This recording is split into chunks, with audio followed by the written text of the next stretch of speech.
Hi folks, with Tacitus Today, your pushback channel. In this essay, I'd like to have a look at, there's a few vids doing the rounds and have been for many years now, but there seems to be an uptick with International Women's Week or something like that going on.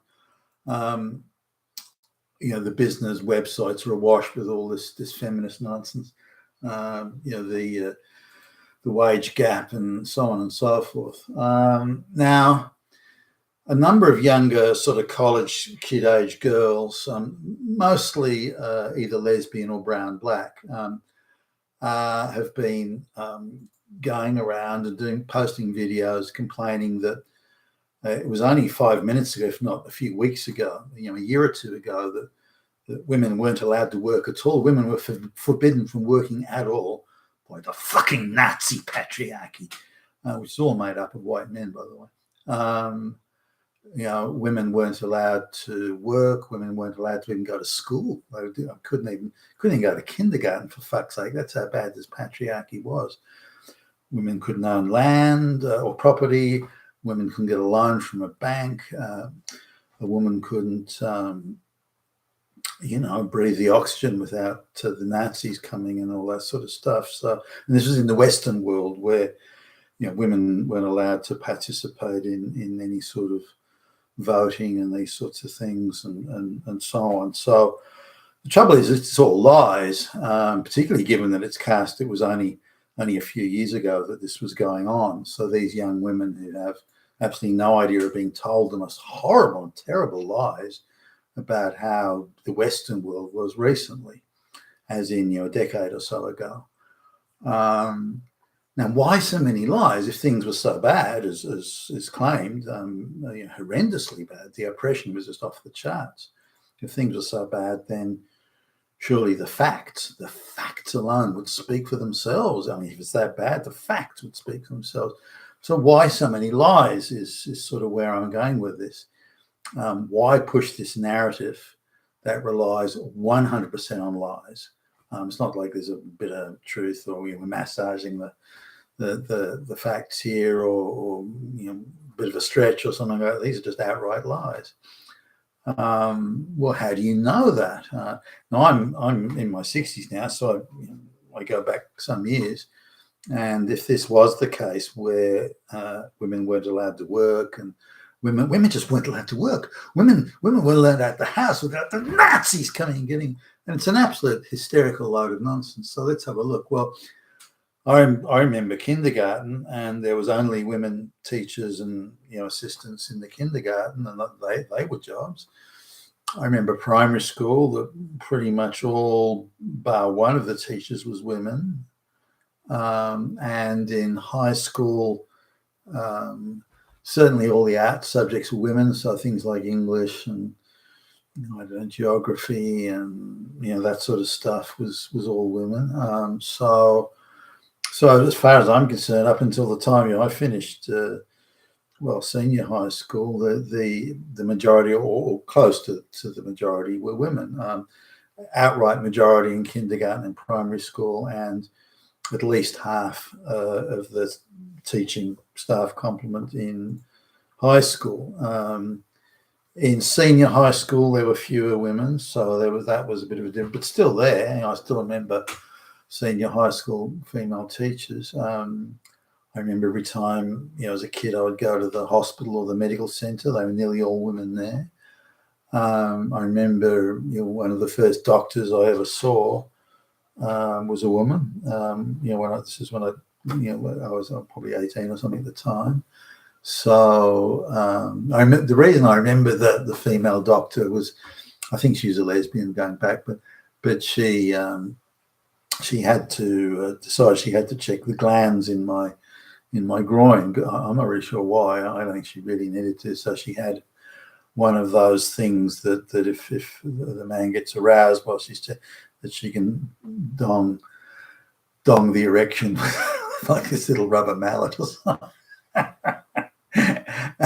I thought, don't flatter yourself. Even then, I thought that's absurd. But this was so there was no shortage of women. If you go into any shop, like could be a grocery store or a department store, or anything like that, or even a boutique store. Nearly all the people working there were women. So this idea that women weren't allowed to work and there was some huge Nazi thing that women couldn't work is just absolute utter an outrageous lie. Again, teachers, nurses, people working in shops, all that sort of thing were, if not all women, certainly majority women. So university was different. That was mostly men at the time, anyway. So dealing with the public service, there were a lot of women working in the public service. So I remember that, going to places like the post office or the like the Department of Motor Transport. There were women, not the majority necessarily all the time, but certainly in those departments and areas. So this idea that women couldn't work or weren't allowed to work, of course, is an outright lie. Now coming to the issue of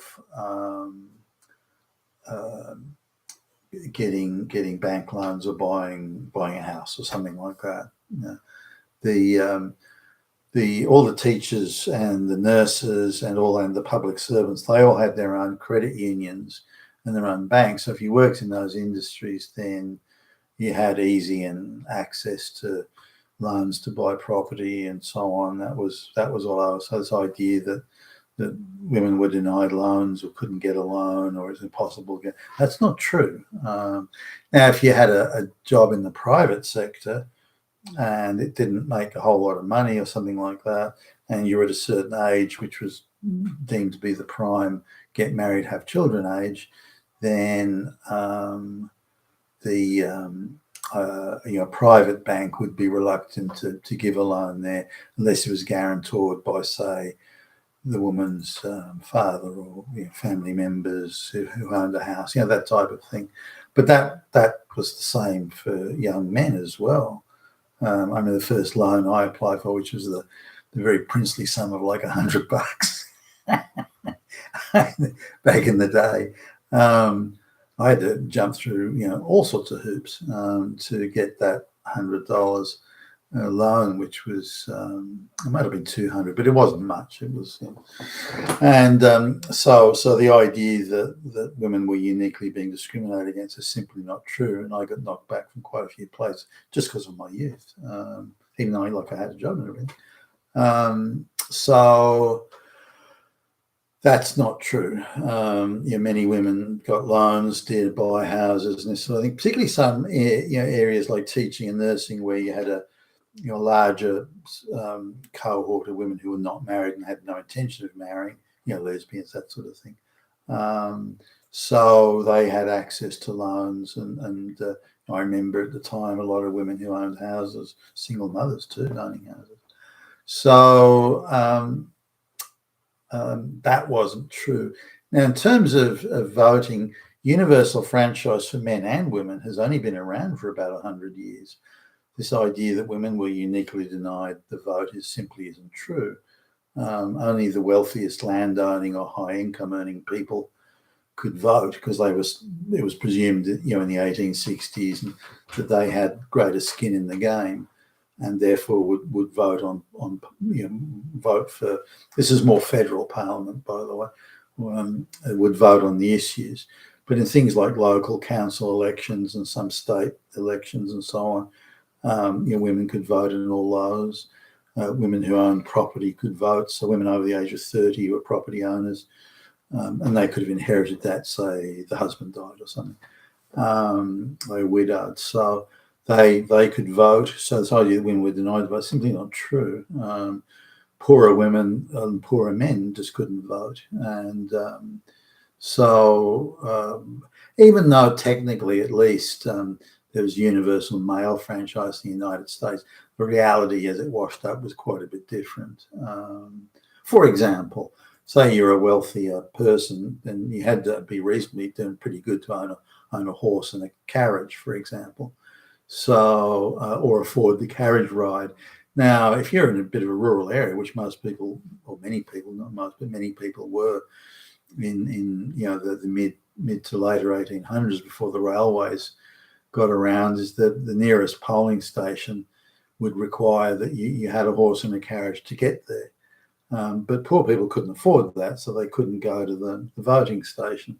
Or alternatively, they would need to get a ticket to ride in a carriage, but those weren't cheap either.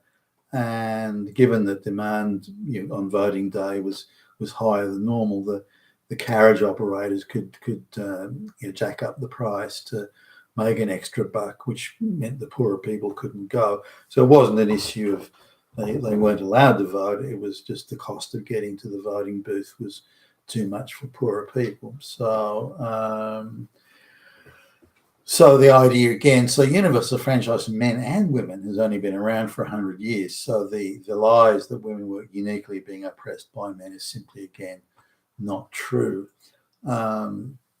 The next thing is that the last thing that's put about is that women were the slaves. They were actually the property of their husbands, or a family member. It could be like the property of the father or the eldest brother or something like that. That's simply not true as well. There was no such legislation at any time, anywhere, for during for example, following marriage, that there was a property issue there, or slaves and chattels. And that's simply not true. Nor has it ever been, nor has there been a law like that. In fact, during the medieval times, if the government, the state, wanted to punish sort of a woman, they would say, okay, well, we won't put you in the stock and beat you, but we'll get your brother or your husband or even your male cousin, and we'll beat them up, and so these sort of things were going on. So it's the state very reluctantly. Now, in terms of education, certainly in Britain and the United States as well, women were attending school probably till say third year high school. Again, depending if it was a rural agricultural situation, or all the family members were required to work on the farm to plant the crops, bring in the harvest, all that type of stuff. So all the family members would leave school at the earliest, I think it was like 12 or 13. So I think a couple of years high school was really all that was kind of pushed for by the local or various state governments in, say, the United States saw it differently. But girls were at school, and it was legislated that girls would go to school, to do the basics, learn to read and write and arithmetic and so on. The main education that people were getting, particularly in the 1700s and into the 1800s, was being taught to read the Bible. Now, the Bible's got some reasonably complicated sentences and some multisyllabic words and that sort of thing. So the vocabulary you could pick up from the Bible was decent enough, and something that surprised a lot of the British visitors to the United or the American colonies before they came to the United States was how many people could read and write. It was a much higher ratio than they were used to in England, and this was all that the Bible was very much part of the bedrock, if you like, of the education. So the idea of being able to read was critical and thus write, but also the biblical references, 70 and 10, and this thing. What did those things mean? How do you 3 20s and a 10? What is that up to 70? So basic arithmetic pretty much came from that as well. In addition to attending schools and school classes and so on. Quality of teachers, you wouldn't say, was very high back in the day, and nor is it now, by the way. But this idea that girls couldn't attend school or weren't allowed to or prevented because the Nazis were stopping them, that's simply an outrageous lie. Girls were encouraged to go to school. Now, in terms of senior high school and college and that sort of thing, then no. But if you look at the number of people going to college, say, 100 plus years ago, the number was very small. And given the costs and fees associated with the traveling and the accommodation, that sort of thing, then really it was only the better off and the well-to-do that could afford it. And so, and they would tend to send the eldest son to the college. So there was very few women in those days. But that wasn't because of Nazis oppressing anybody. That was the sheer reality of distance and travelling and the cost of going to college and the accommodation and so on and so forth. Now, so when we look at all these claims that are made, none of them are true or even remotely true. So again, I come back to, if it was so bad, then women were so oppressed, then why would there be a need to tell any lies at all? You wouldn't need to tell even a single lie. The facts would speak for themselves. So we've got these college kids that college chicks, they're so fucking stupid and moronic that they can't be bothered to do any research themselves. They're being told what to think and say by radical activist lesbian, lecturers and so on, and they're just accepting that as fact. So the irony is this, though, that in the Western world, the most pampered, the most protected, the most indulged women ever in human history are running around complaining about the unspeakable oppressions that they're suffering, and saying it with a certainty and a righteousness that only comes from the minds of the truly moronic. You've been with Tacitus today, your Pushback channel, and thank you for listening.